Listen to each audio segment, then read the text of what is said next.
आयुर्वेद की अद्भुत शक्तियाँ। भोजन से पहले एक चम्मच खाएं। Buddha health tips. जीवन का सबसे कीमती धन क्या होता है? एक शिष्य ने अपने गुरु से सवाल किया।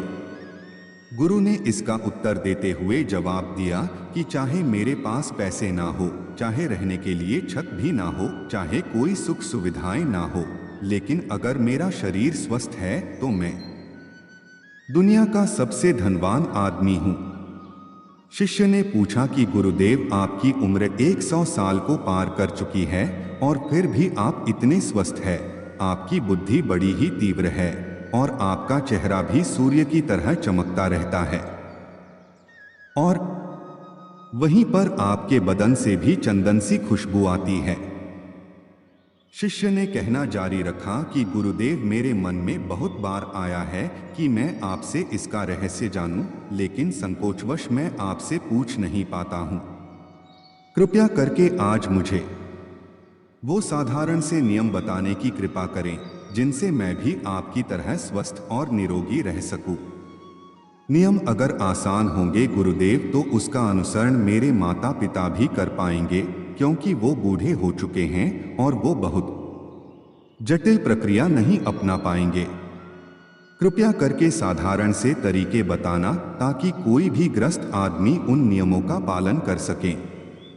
गुरुदेव ने कहना आरंभ किया। सबसे पहले उन्होंने बताया कि सबसे पहले तुम्हें पाचन तंत्र की क्रिया को समझना होगा। जो भी आयुर्वेद का विद्वान होता है वो ये जानता है कि अगर आपका पाचन तंत्र लगातार भोजन पचाने में लगा हुआ है तो स्वाभाविक है कि ऊर्जा की एक खास मात्रा आपके भोजन को बचा रही है। इसी कारण ज्यादा भोजन करने के बावजूद आपका दिमाग और आपका शरीर अपने बेहतरीन स्तर पर काम नहीं कर पाता। तुमने देखा होगा कि भोजन करने के बाद जब पाचन प्रक्रिया शुरू होती है तो हर जानवर नीचे बैठ जाता है।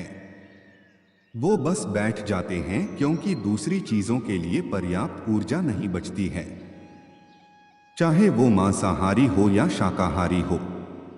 हर जानवर खाने के बाद नीचे बैठ जाता है और ये इंसानों के लिए भी एक प्राकृतिक जरूरत है।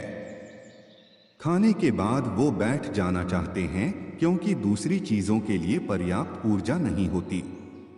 अगर आप अपनी पूरी क्षमता का इस्तेमाल करना चाहते हैं तो आप अपने शरीर को ऐसा बनाकर रखिए कि आप जो भी खाएं, कुछ भी खाएं, तो 1.5 से 2 घंटे के अंदर आपका पेट खाली हो जाना चाहिए। पेट खाली होने का मतलब है पेट की थैली खाली होना, यानी कि जब भोजन आंत के दूसरे भागों में चला जाता है तब पेट खाली हो जाता है, क्योंकि आंत में प्रक्रिया बिल्कुल अलग होती है। वो पाचन नहीं होता है, वो ऊर्जा को ग्रहण करती है। आंतों द्वारा इस ऊर्जा को ग्रहण करने के लिए ज्यादा ऊर्जा नहीं लगती है, ऊर्जा लगती है पाचन क्रिया में। जब खाना पेट की थैली में मौजूद हो तो बेहतर है कि आप अपनी गतिविधि को कम कर लें। अब अगर सोचिए, सारा दिन आपके पेट में खाना मौजूद रहेगा तो आप अपने जीवन की पूरी क्षमता कम कर लेंगे। आप खुद देखिए कि जब आपके पेट में खाना मौजूद होता है तब शरीर कैसा महसूस करता है और जब पेट खाली होता है तब शरीर कैसा महसूस करता है। आप खुद पाएंगे कि आपका शरीर और आपका दिमाग तब बेहतरीन रूप से काम करता है जब आपका पेट खाली होता है। इसका एक पहलू और है। देखिए, हम सब जानते हैं कि हमारा शरीर हर समय नई कोशिकाएं बनाता रहता है और पुरानी कोशिकाएं खत्म करता रहता है, जिससे हमारे शरीर का शुद्धिकरण होता रहता है। लेकिन जब भोजन हमारे पेट में होता है, यानी कि हमारा पेट जब खाली नहीं होता, तो ये शुद्धिकरण 80% कम हो जाता है। वो सारी गंदगी जो शरीर से अपने आप बाहर निकलती थी, अब वो निकलनी बंद हो जाएगी, जो कुछ समय बाद आपके लिए तरह तरह की समस्याएं पैदा करेंगी। देखिए, योग में पेट का हमेशा साफ रहना बहुत ही महत्वपूर्ण होता है।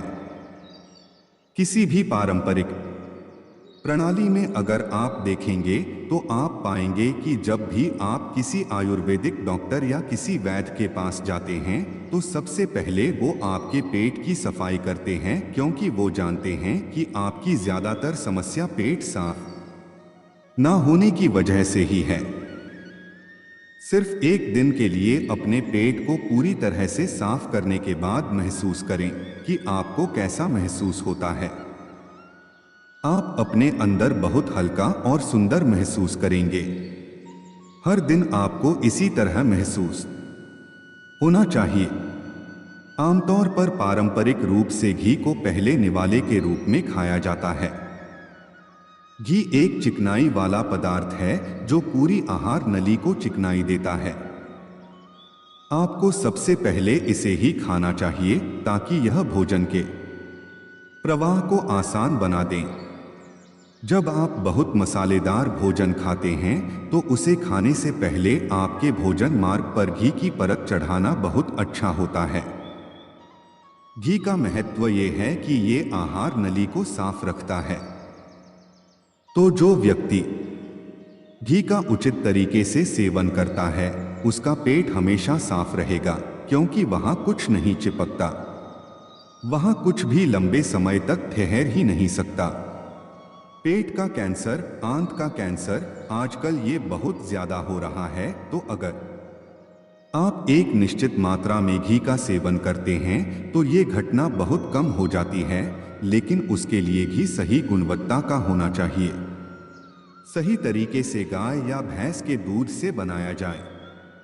अगर घी को उचित तरीके से गाय या भैंस के दूध से बनाया जाए तो इसके कई महत्वपूर्ण फायदे होते हैं। शिष्य ने सवाल पूछा कि गुरुदेव, पाचन क्रिया तुम्हें कुछ समझ गया हूं, लेकिन आप ये बताएं कि आपकी तरह सूर्य जैसा तेज पाने के लिए चमकता हुआ चेहरा प्राप्त करने के लिए क्या प्रक्रिया अपनानी चाहिए? गुरु ने इसका उत्तर देते हुए कहना शुरू किया कि देखिए, आज के समय में बहुत सारे लोग सुबह उठते ही खाली पेट चाय पीते हैं। चमकता हुआ तेजस्वी मुख पाने के लिए हमें कुछ प्रक्रिया नहीं अपनानी, हमें बस अपनी दिनचर्या सही करनी है, अपना खानपान सुधारना है। सुबह खाली पेट चाय पीना जहर के समान होता है। वो धीरे धीरे आपके अंदर आपकी आंतों को कमजोर कर देता है। पेट में धीरे धीरे एसिडिटी होने लगती है और अपने आप मन और मस्तिष्क सुस्त पड़ते जाते हैं। सुबह उठते ही तुम्हें तांबे, चांदी या मिट्टी के बर्तन में रखा हुआ पानी पीना चाहिए, लेकिन चांदी और मिट्टी की तासीर ठंडी होती है, इसीलिए कफ, अस्थमा या दमा जैसे रोगी इसका उपयोग ना करें। रात में आपने चांदी, तांबे या मिट्टी के बर्तन में पानी रख दिया और सुबह खाली पेट बिना दातुन किए हुए उसे पी लिया। शिष्य ने सवाल किया कि गुरुदेव, बिना दातुन किए हुए अगर हम वो पानी पिएंगे तो हमारा बासी थूक हमारे अंदर ही चला जाएगा। गुरु ने उसे बताया कि वो तो अच्छी बात है, क्योंकि बासी थूक औषधि के समान होता है। गुरु ने चेतावनी दी कि देखिए, जिन लोगों को अल्सर, टीबी या निमोनिया है उन्हें खाली पेट पानी नहीं पीना है। तांबे के बर्तन में रात में रखे हुए पानी में उसके संस्कार मिल जाते हैं। तांबे के गुण उस पानी में आ जाते हैं और वो तांबा हमारे शरीर में जाकर बहुत से लाभकारी फायदे करता है। गुरु ने चेतावनी दी कि अगर मजबूरी ना हो तो प्लास्टिक की बोतल में कभी पानी मत पीना, क्योंकि प्लास्टिक की एक ऐसी संरचना होती है, जब वो गर्म तापमान पर आता है तो प्लास्टिक धीरे धीरे पिघलना शुरू हो जाता है, और जब वो बहुत बारीक स्तर पर पिघलता है तो उसके कारण उस पानी में मिल जाते हैं, जो हमारे शरीर में जाकर कैंसर का कारण बन सकते हैं। देखिए, ये पानी पीने के बाद, अपना पेट अच्छे से खाली करने के बाद आप आंवला और सब्जियों का रस पी सकते हैं। आप पीने में कुछ लोगों को थोड़ा कड़वा लग सकता है, लेकिन जहां पर शरीर को इतने सारे फायदे हो रहे हो, वहां पर थोड़ा कड़वापन तो बर्दाश्त किया जा सकता है। गुरु ने बताया कि ये भी सच्चाई है कि हर दिन एक जैसा खाना नहीं खाया जा सकता। तो जिस दिन तुम आंवला और सब्जियों का जूस ना पी सको, उस दिन आपको दही खाना चाहिए। दही बहुत ही बेहतरीन आयुर्वेदिक औषधि के रूप में इस्तेमाल हो सकता है। अगर उसको सही से इस्तेमाल किया जाए तो हमारे शरीर में बहुत सारी बीमारियों को वो जड़ से खत्म कर सकता है। दही की एक पर्याप्त मात्रा लेकर उसमें गुड़, शक्कर या मिश्री का मिश्रण जरूर कर लें, ताकि आपको वो दही खट्टा ना लगे। अगर दही में गुड़ मिलाते हैं तो गुड़ बहुत ज्यादा नया नहीं होना चाहिए। गुड़ जितना ज्यादा पुराना होगा उतना ही लाभकारी होगा, और दही को थोड़ा पतला कर ले। पतला होने के बाद वो आसानी से हमारे शरीर में जा सकता है, और उसको पचने में भी ज्यादा ऊर्जा शरीर को नहीं लगानी पड़ती। आयुर्वेद के गणित के हिसाब से अगर आप सुबह इन प्रक्रियाओं का पालन करते हैं तो आपके चेहरे का तेज बढ़ने लगेगा, उस पर चमकाने लगेगी। जल्द ही लोग आपसे बोलना शुरू कर देंगे कि भाई आपकी उम्र इतनी ज्यादा हो गई, लेकिन आप लगते नहीं हो इतनी उम्र के। सन्यासियों और मुनियों जैसा तेज पाने के लिए ध्यान और आयुर्वेद के नियम के हिसाब से खानपान, ये दो चीजें सबसे ज्यादा जरूरी होती है। अगर ग्रस्त आदमी भी इन नियमों का पालन करता है तो वो भी सन्यासियों जैसा तेजस्वी हो सकता है। शिष्य ने आखिरी प्रश्न किया कि गुरुदेव, मुझे यह दो नियम तो अच्छे से समझ में आ गए हैं। पहला नियम, अपने पेट को खाली रखेंगे तो हर बीमारी से मुक्त रहेंगे। दूसरा नियम कि हम अपने चेहरे पर ओज और तेज कैसे प्रकट कर सकते हैं। बस एक आखिरी समस्या का समाधान और करवाना है।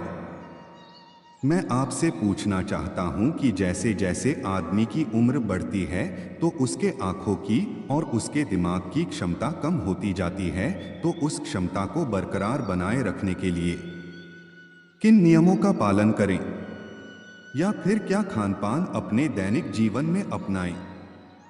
गुरु ने खुद की तरफ इशारा करते हुए कहा कि जैसे जैसे उम्र बढ़ेगी वैसे वैसे बुद्धिमान होते जाओगे। बस मैं जो नियम बता रहा हूं उनको ध्यान से सुन लोगे तो सारी समस्याएं हल हो जाएंगी। सबसे पहले सफेद कद्दू के औषधीय गुणों के बारे में जानो। आयुर्वेद के गणित के हिसाब से सफेद कट्टू का जूस कैंसर को मिटाता है और साथ ही दिमाग की तीक्ष्णता को बढ़ाता है। तीक्ष्णता यानी कि तेज बारीक बुद्धि। लेकिन ये समझ लेना कि सफेद कद्दू का जूस ठंडा होता है, इसीलिए अस्थमा और जिनको सर्दी जल्दी पकड़ लेती हो ऐसे लोगों को सफेद कट्टू के जूस का सेवन नहीं करना है। दिमाग और आंखों को तेज करने के लिए जो अगला नुस्खा मैं बता रहा हूं वह हर कोई कर सकता है, बल्कि हर किसी को करना चाहिए। 5 देसी बादाम की गिरी, जो छोटी वाली होती है क्योंकि वही देसी होती है, बड़ी वाली में इतने गुण नहीं होते हैं, इतना छोटी वाली गिरी में होते हैं। 5 छोटी बादाम गिरी और 1 अखरोट रात को पानी में भिगो दो। सुबह उनके छिलके उतारो और उन्हें किसी पत्थर के खरल में, याद रखना पत्थर का खरल, किसी ऐसे वैसे बर्तन में नहीं, क्योंकि इससे उसकी गुणवत्ता खत्म हो जाती है।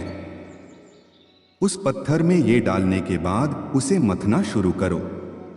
धीरे धीरे जब आप उसे पिसेंगे तो वो बारीक होने लगेगा, और उसके बाद उसमें दूध डालना शुरू करो। ऊपर से दूध गाय का होना चाहिए, वो सबसे ज्यादा बेहतरीन रहेगा।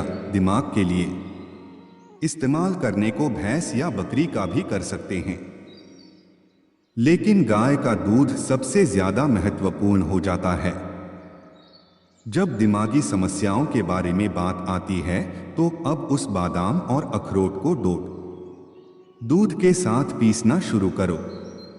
धीरे धीरे जितना आप पीसेंगे उतनी उसकी गुणवत्ता बढ़ती जाएगी। अब कुछ लोगों को लग रहा होगा कि दूध के साथ हम बादाम यूं ही खा ले तो, या फिर पत्थर के खरल में पीसने की बजाय उसे मिक्सी में पीस लें। तो मैं बताता चलूं कि पत्थर के खरल में उसे पीसने के बाद उसकी गुणवत्ता 100 गुना ज्यादा बढ़ जाती है।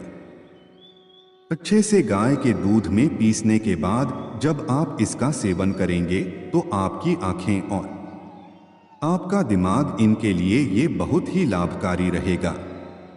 जिन लोगों को भूलने की समस्याएं होती हैं, जो छोटी छोटी चीजें रखकर भूल जाते हैं, जो लोग दिमागी रूप से परेशान रहते हैं, तनाव बना रहता है, चीजों के बारे में ज्यादा सोचते रहते हैं, ऐसे लोगों के लिए ये एक ठंडाई का काम करेगा।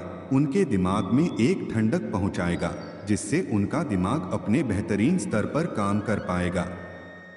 शिष्य ने ये नियम अच्छे से कंठस्थ कर लिए और उसके बाद घर जाने के लिए अपने गुरु से आज्ञा मांगी। शिष्य अपने गुरु से आशीर्वाद लेकर अपने घर की तरफ प्रस्थान कर गया। तो दोस्तों, कैसी लगी आज की कहानी? अपनी राय हमें कमेंट में ज़रूर बताएं। अगर अच्छी लगी हो तो इस पोस्ट को और लोगों के साथ शेयर करें।